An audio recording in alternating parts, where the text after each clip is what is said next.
নমস্কার বন্ধুরা, রিনাস কিচেন থেকে স্বাগত। আজ আমি তোমাদের দুধ কচুর রেসিপি করে দেখাবো।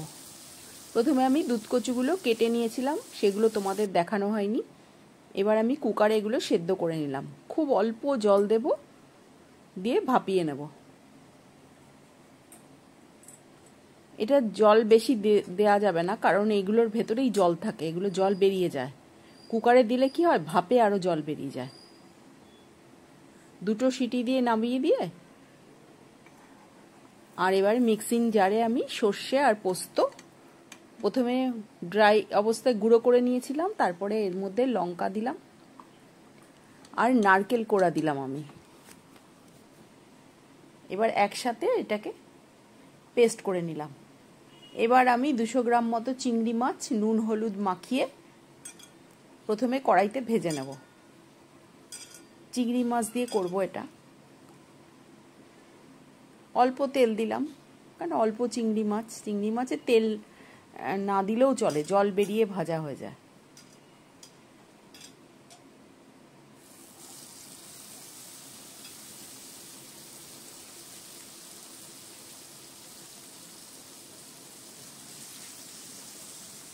বেশি ভাজার দরকার নেই, তাহলে চিংড়ি মাছ স্টিফ হয়ে যায়। একটুখানি ভেজেই তুলে নেব।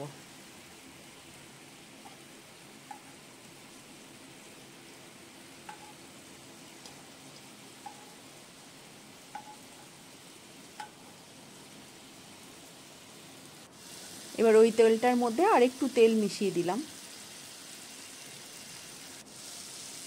কালো জিরে 1 চামচ আর কাঁচা লঙ্কা 4টে দিয়ে দিলাম। ফোড়নটা একটু ভাজা গন্ধ যেই বেরোবে,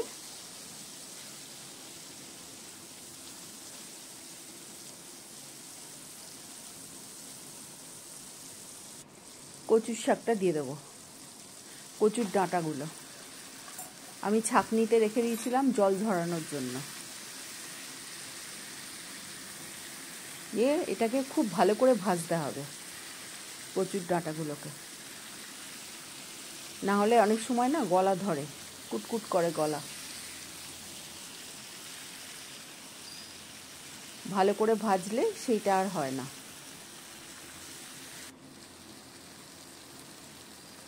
হলুদ দিলাম 1/2 চামচ আর পরিমাণ মতো নুন দিলাম, কারণ সর্ষে বাটার মধ্যেও আমি একটু নুন দিয়েছি, সেজন্য বেশি নুনটা দেব না।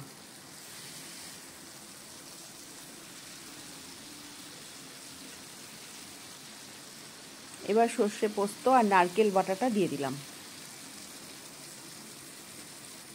এটাকে দিয়েও ভালো করে কষতে হবে।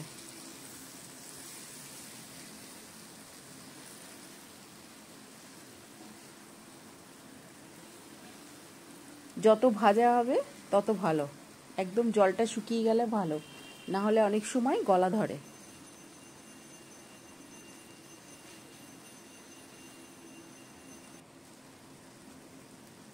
এবার আমি 1 বড় চামচের 1 চামচ চিনি দিলাম। এই রান্নাটা চিনি না দিলে ভালো লাগে না।